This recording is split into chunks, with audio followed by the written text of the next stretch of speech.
밤사이 낙폭을 많이 줄이며 마감했던 뉴욕장 영향이겠죠. 일단은 양지수 모두 상승권에 출발했으나 상승 탄력은 조금 둔화됩니다. 현선물 외국인 매도 여전히 좀 부담스러운 상황이고요. 어제보다는 당연히 나은 오늘이 진행이 될 수 있는 오전장인데 오후까지 우리 경계감을 늦출 수가 없습니다. 어떻게 시장 전략 짜야 되는지 이분과 이야기 나눠볼게요. KB증권 프라임센터 유영화 과장님 모셨습니다. 어서 오세요. 안녕하세요. 네, 과장님 9월 시작 어제 아시아 증시 그리고 그중에서도 국내 증시 많이 빠졌고요. 오늘도 일단 빨간불을 켜고 있으나 시작부터 좀 불안불안한 이슈들이 많은 상황이에요. 9월장 어떻게 내다보시는지 좀 알려주세요. 네, 말씀하신 대로 9월에 첫 영업일부터 사실 큰 폭의 하락을 보이면서 상당히 불안불안한 시장이 지속되고 있는데 아무래도 이제 9월에 과거로 봤을 때도 월간 수익률이 상당히 좋지 않습니다. S&P 500도 그렇고 코스피도 그렇고.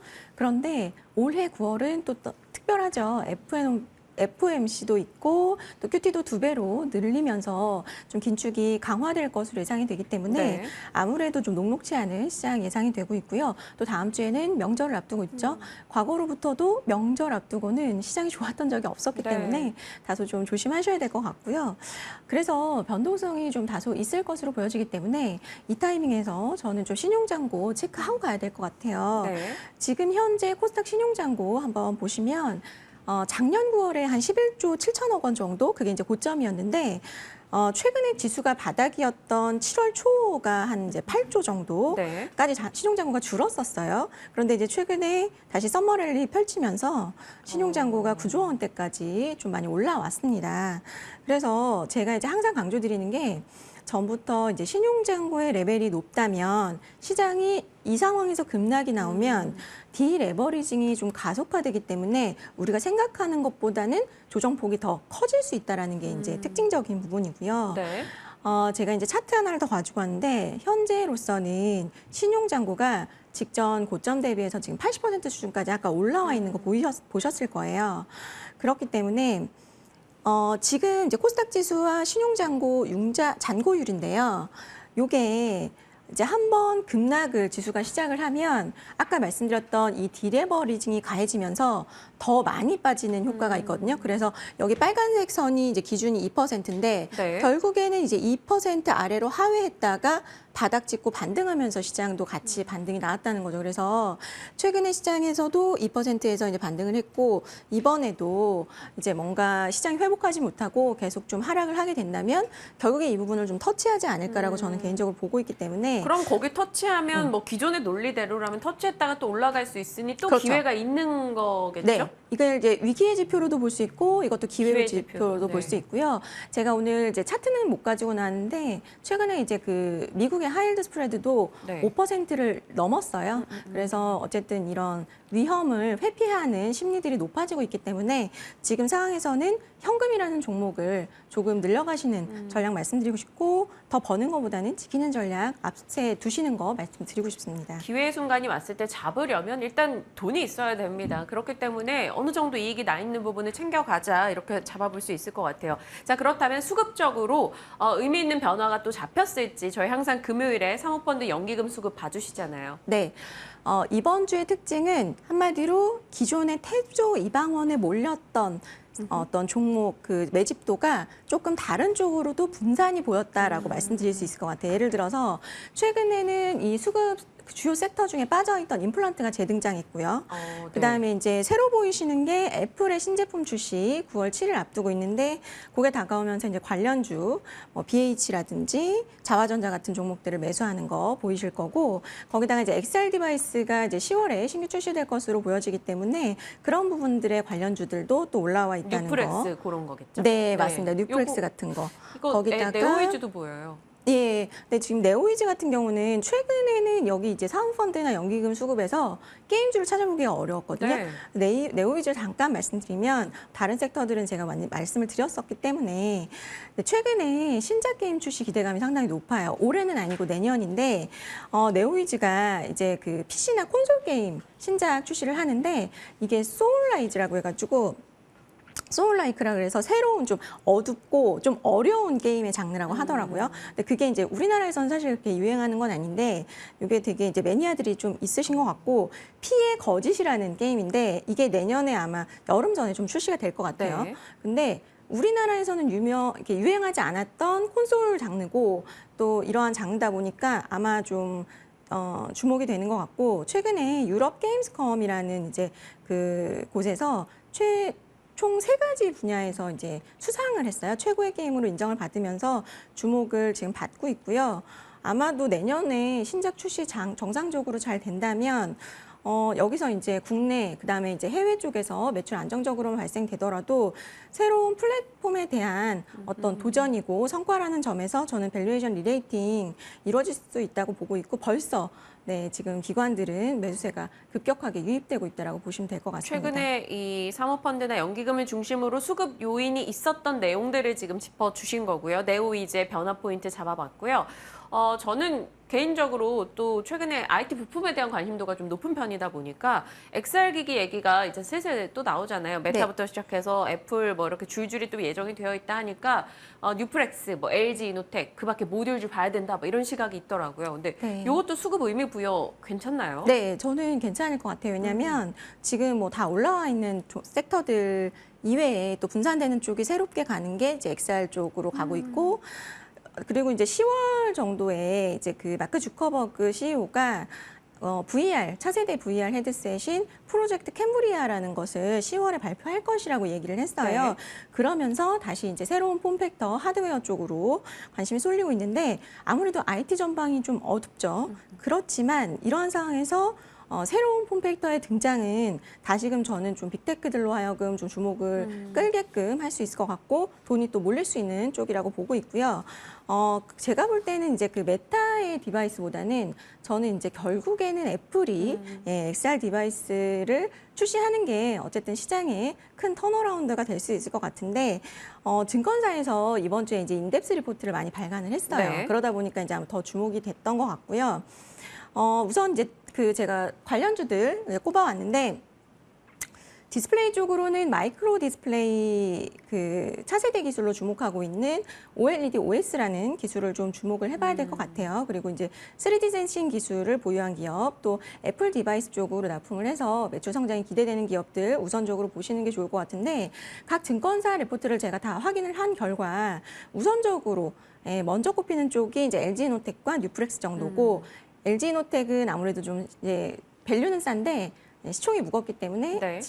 기관들이 이제 뉴프렉스 쪽으로 더 몰리고 있다고 보시면 되고 뉴프렉스는 이제 메타의 디바이스에 또 들어가기 때문에 먼저 지금 또 움직인다라고 보시면 될 것 같고요. 두 번째로는 이제 아무도 지금 현재 보지 않는 쪽인데 디스플레이 소재 쪽에 덕산 네오룩스도 좀 함께 보시면 좋을 것 같은데 덕산 네오룩스 같은 경우는 작년에 삼성벤처로부터 650억 투자를 받았었어요. 근데 그때 당시에 그걸 투자 자금으로 쓰겠다고 했는데 지금 안 썼거든요, 하나도. 네. 그래서 아마 올해 하반기 쪽에 어제 YMC 그 디스플레이 이설 장비가 그 수주 공시를 받았어요. 870억짜리.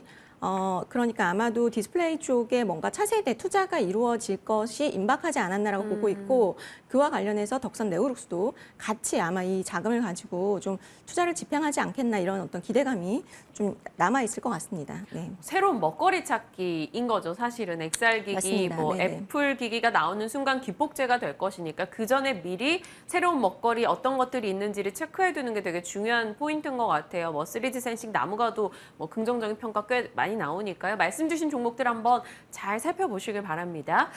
이제 잔금해제 종목으로 이어가 볼게요. 궁금한 종목 중에 하나 오늘 소개해 주시네요. 덴티움 다시 찾아온 기회. 연초에 오스템 임플란트 횡령 이슈 있고 뭐 그 뒤로 여러 가지 사건 사고들이 있었는데 덴티움이나 오스템 임플란트가 최근 들어서 분위기가 또 괜찮아지잖아요. 네. 포인트 한번 잡아보겠습니다. 첫 번째 포인트는 지금 이게 많이 이슈가 됐었어요. VBP 이게 중국발 이슈로 이게 타격이 될 거다 하다가 또 수혜로 바뀌어버린 상황인데 이 내용 좀 알려주세요. 네, 말씀하신 대로 타격이 될 거다 해서 주가가 빠졌기 때문에 그래서 가격적인 메리트가 생겼으니까 이제 약간 다시 보자라고 하는 거고요. 결국에는 지금 아마 대부분 다 아실 텐데 이 이슈가 기회인지 위기인지가 상당히 중요할 것 같아요. 그러니까 결국에 중국에서 이제 그 치과용 임플란트에 대한 물량 기반 조달이라는 제도를 시행하는 부분에 있어서 이게 이제 결국에는 이 회사들의 마진 하락으로 이어질 것이라는 우려가 이제 주가 조정을 가져온 건데 네. 이 해당 제도에 대해서 제가 좀 짚어드려야 될 것 같아요. 이 제도의 핵심은 현재 치과가 어떤 이 소모품 마진을 취하는 부분을 제로로 만드는 게 목적이에요. 그래서 과거에 중국 정부가 이제 환자분들의 병원 접근성을 높이기 위해서 낮은 가격으로 이제 의약품을 대량 구매하는 제도가 있었는데 그 제도가 이제 그때 시행됐을 당시에 그 제도에 해당하는 의약품들 가격이 굉장히 크게 빠졌었어요. 그러다 보니까 이제 임플란트 그렇게 되지 않겠냐라는 이제 굉장히 공포감이 있었기 때문에 고점에서 30% 하락이 있었던 거고요. 근데 그럼 지금 다르다라는 거예요, 그때와? 네, 저는 좀 다르다고 보셔야 될 것 같아요. 왜냐하면 우리 임플란트 기업들의 포지션을 좀 명확하게 보셔야 되는데 네. 아마도 이제 이 임플란트 제도는 다음 달부터 중국의 국공립의료기관부터 시행이 될 것 같은데요. 현재는 여기 입찰이 안 되어 있어요. 근데 이제 국내 임플란트 기업들이 이 제도에 입찰을 할 경우에 우리가 이제 보수적으로 잡아서 판가가 그럼 얼마나 인하되냐를 좀 체크를 해봐야 되는데 그게 보수적으로 잡아도 최대 한 20%에서 30% 정도 낮춰서 아마 가격 입찰이 될 것 같아요. 그런데 중국 내에서는 국내 기업은 하이엔드급 시장에 지금 진출돼 있는 게 아니라 미들급 시장으로 지금 가격 정책을 펼쳐왔고요. 또 기존에도 정가에 판매됐던 것이 아니라 할인 프로모션 같은 것들을 계속 진행을 해왔었어요. 네. 그래서 그런 부분 다 감안하면 이번 제도의 시행으로 인해서 마진폭 축소는 저는 좀 제한적이라고 보고 있고요. 오히려 중국의 임플란트 시장이 지금 성장 초기 단계이기 때문에 임플란트 시술 가격이 낮아지면은 전체의 수요가 좀 늘어나는 효과가 있을 수 있기 때문에 판매 단가 부분의 하락분의 어떤 이런 부분들을 충분히 만회할 수 있는 오히려 저는 기회라고 보고 있습니다. 사실 이게 뭐 시장 자체가 작거나 뭐 제한되는 시장이면은 이게 좀 타격이 될 수 있겠으나 성장하는 시장이기 때문에 오히려 이 P와 Q 놓고 봤을 때 Q의 증가에 초점을 맞추기 때문에 긍정적이다 이렇게 볼 수 있다는 거죠. 네, 가격이 낮아지면 그만큼 수요가 더 늘을 수 있죠. 왜냐하면 비싸서 임플란트가 못하던 사실 사람들도 네. 그렇죠. 그런 맥락이군요. 자, 그러면 이익은 어떻게 나오고 있는지 뭐 이익이 안 받쳐주는 상황에서 주가가 빠지는 거면 문제가 되잖아요. 근데 이익은 잡히는 상황에서 주가만 빠진 건지 좀 봐야 될 것 같아요. 네, 덴디움이 사실 이제 고점에서 그렇게 30% 빠진 것은 2분기 실적이 잘 나왔기 때문이에요. 근데 사실 2분기는 거의 뭐 비수기라고 봐도 되거든요. 그래서 하반기로 갈수록 성수기로 들어가기 때문에 저는 실적은 긍정적이라고 보고 있고 실제로 이 빨간색 선이 위로 올라가는 거 보이실 거예요. 네. 이 빨간색 선은 그러니까 한마디로 애널리스트들이 향후 12개월 이후에 덴티움 너 돈 더 벌 거니 더 못 벌 거니를 추정한 값인데 지금 계속 올리고 있거든요. 네. 현재보다 더 긍정적인 업황을 기대를 하고 있다는 건데 최근에 이슈로 주가만 지금 빠져 있다. 그래서 갭이 발생했기 때문에 저는 기회라고 볼 수 있을 것 같아요. 그래서 좋습니다. 예, 네. 수급도 제가 한번 체크를 해가지고 왔는데 최근에 이 이슈로 차익 실현이 좀 나왔었어요. 나왔다가 다시 가격적인 메리트가 발생을 하니까 좀 빠르게 사모펀드나 이런 회사들이 급격하게 매수가 들어오고 있다고 보시면 될 것 같아요. 여기서 중요한 건 경쟁사들이 또 빠르게 진출을 하냐 안 하느냐가 또 추가적인 모멘텀이 될 네. 것 같은데 상황이 어때요? 지금 이제 아까 제가 하이엔드급이나 뭐 저가, 중가 보여드렸는데 아무래도 이제 스트라우만이 가장 강력한 경쟁사이긴 한데 이 회사는 아무래도 이제 하이엔드급, 프리미엄급이기 때문에 가격 조정이 상당히 많죠. 여기 입찰을 하게 되면. 그래서 제가 볼 때는 입찰은 쉽지 않을 것 같고 또 중국의 로컬 기업들은 이제 저가 정책을 펼치는데 사실 임플란트가 이제 생체에 식립을 하는 거기 때문에 네. 굉장히 안전성이나 이런 것들이 중요하거든요. 그렇기 때문에 제가 볼 때는 결국에는 기술성도 있고 가격 정책도 아주 이제 합리적인 국내 기업들에게 결국에는 수혜가 될 수 있다고 보고 있습니다. 항상 한국 관련한 기술들이 그런 것 같아요. 방산도 그렇고 기술력 대비 가성비가 네. 있다. 뭐 이런 네네. 것들이 많이 부각되는데 이 치과 치료 시술도 마찬가지인 것 같아요. 그렇다면 덴티움의 밸류 어느 정도 줘야 될지. 저는 임플란트 주식이 되게 트레이딩이 쉬운 게 수출 데이터가 나오잖아요. 네. 그러니까 그 수출 데이터로 사실 분기 실적을 가늠해 볼 수 있거든요. 근데 지금 7월 실적도 좋고 8월 실적도 좋아요. 그다음에 8월 어제 발표됐는데 러시아 쪽 수출 증가도 상당히 고무적으로 나왔더라고요. 그래서 3분기 실적 기대감이 여전히 있을 것 같고요. 하반기도 좋지만 저는 내년 덴티움 더 좋아질 것 같거든요. 내년에는 1,500억 정도 영업이익 예상을 하고 있습니다. 근데 뭐 현재 2분기 실적으로 이제 밸류 구해봐도 7배 안 되거든요. 그렇기 때문에 워낙 싸고요. 가격 수준 전혀 부담스럽지 않은 구간이라고 판단하고 있습니다. 네, 그러면 목표 라인은 어떻게 잡아볼까요? 네, 목표가는 10만 5천 원 말씀드리겠고요. 손절가는 7만 5천 원 말씀드리겠습니다. 네, 손절 라인 7만 5천 원, 목표가는 10만 5천 원, 외우기도 좀 쉽습니다. 첫 번째 종목 덴티움 살펴봤고요. 두 번째로 곧장 가볼게요. 이 종목도 최근 들어 많은 이들이 존재감을 더 인식하게 된 종목이에요. 대보마그네틱. 인플레이션 감축법의 숨겨진 수혜주인가 열어보겠습니다. 첫 번째 포인트 가보죠. 미국의 속내는 최근 들어서 리튬 얘기 나오면서 뭐 금양, 뭐 대보마그네틱 이렇게 좀 관심 좀 더 받았잖아요. 결국에는 또 이 미국 관련 이슈가 다 엮여 있는 것 같아요. 네, 맞습니다. 그래서 지금 시장에서는 이 법안의 좀 큰 틀만 좀 보시는 것 같은데 저는 오늘 좀 세부적으로 말씀드리려고 네. 갖고 왔거든요. 이번에 IRA 그 법안 자세하게 좀 들여다 보면은 결국의 핵심은 중국의 자원 무기화를 견제하려는 건데 시장에서는 사실 좀 중국이 무기화하려는 자원의 범위를 광물에만 한정을 하는 것 같아요. 그러다 보니까 이제 폐배터리 기업들이 뭐 어마어마하게 상승을 하고 포스코케미칼 같은 경우도 뭐 상승을 크게 하고 있는데요. 저는 이제 제가 볼 때는 광물도 중요한데 저는 결국 핵심은 정련이라고 보고 있거든요. 그래서 정련이라는 말이 좀 생소하실 것 같아요. 근데 이게 이제 재련을 마친 광물을 거기에 이제 섞인 불순물들이 상당히 많이 있을 수 있거든요. 네. 그걸 제거하는 과정이라고 보시면 되는데 실제 리튬과 같은 광물에 대한 중국의 의존도 20%밖에 안 돼요. 근데 이 정련에 대한 중국의 의존도가 70%가 넘습니다. 그래서 예를 들어서 이제 제가 대표적으로 하나 말씀을 드리면 리튬 같은 거는 네. 호주나 남미 쪽에서 이제 채굴을 해서 정련을 중국에서 하거든요. 네, 그래서 미국은 실제로 가장 원하는 거는 이 정련 시설이에요. 미국의 정련 시설을 많이 만들고 싶은 게 미국의 속내라고 저는 보고 있고요. 네. 그래서 제가 이제 오늘 가져온 종목이 이제 리튬을 임가공하는 기업인 대보마그네틱이 저는 이 법안 통과에 숨겨진 수혜주라고 볼 수 있을 것 같고 한마디로 저는 향후에 대보마그네틱이 어떤 역할을 하게 될 거냐를 생각해 보면 네. 자, 미국으로 들어가는 광물들의 톨게이트 역할 같은 거를 이 기업이 수행을 하게 될 것이라고 생각을 하고 있고 아주 눈치가 빠른 기관들이 지금 매집을 하고 있는 상황이라고 보시면 될 것 같아요. 갑자기 관심이 확 생기는데요. 일단은 사실 리튬이라는 광물 자체는 굉장히 흔합니다. 이 광물을 어떻게 정련을 하는가 그게 중요하고 미국은 지금 그걸 탐내고 있고 그 과정에서 대보마그네틱이 필요하다라는 건데 그럼 대보마그네틱이 무엇을 하고 있길래 필요한지를 좀 볼게요. 네, 이 회사의 본업은 아시다시피 이제 2차 전지 소재, 뭐 음극재나 양극재 소재들의 탈철 장비. 네, 전자석 탈철 장비를 만드는 기업인데 테슬라도 이 회사 장비를 씁니다. 그래서 나중에 셀 뭐 만들 때 아마 이 회사 장비를 쓰게 되지 않을까라는 기대감도 사실 있는 회사고요. 탈철 장비가 뭐냐면 그 양극재 같은 소재는 철이나 비철금속 같은 것들을 제거를 해줘야 돼요. 네. 그래야 이제 순도가 높아지기 때문에 그런 역할을 하게 되는데 이 불순물이 왜 중요하냐 분리되는 게 불순물이 많이 섞이게 되면 배터리 화재 같은 것들이 발생을 하게 돼요. 그래서 안전이나 배터리 수율 개선에 핵심적인 역할을 수행하는 장비라고 보시면 되고요.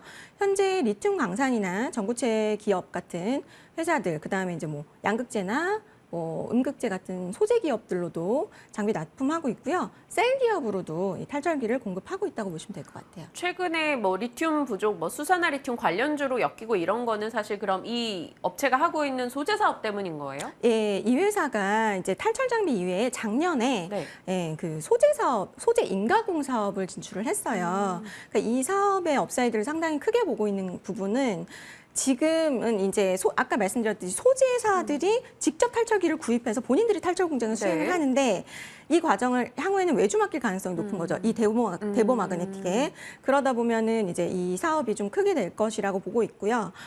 이번에 뭐 이런 부분은 증설도 발표를 했죠. 그래서 이제 수산화 리튬에 대해서 지금 인가공을 지금 중점적으로 하고 있는데 이 양극재가 어떻게 만드는지를 아셔야 수산화리튬 왜 많이 쓰이는지 알 것 같은데 네. 이게 양극재가 니켈을 코발트 망간하고 결합을 시켜서 전구체를 만들거든요. 근데 이 전구체를 고온에다가 다시 리튬하고 녹여서 합성해서 양극재를 만들어요. 근데 이 니켈이라는 물질의 특성이 높은 온도에선 리튬하고 합성이 잘 안 돼요. 네. 그렇기 때문에 탄산리튬은 이제 높은 온도에서만 합성이 되고 낮은 온도에서 합성이 되는 수산화리튬을 그래서 이제 수요가 많이 증가한다라고 보시면 될 것 같아요. 네.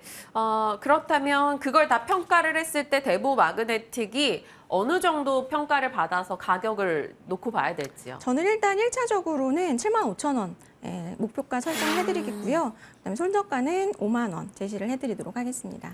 네, 탄산리튬 같은 경우는 또 IT 기기 쪽에 많이 사용이 되고 수산화리튬은 전기차 쪽에 사용되는 그 이유도 저희가 유추가 가능했었습니다.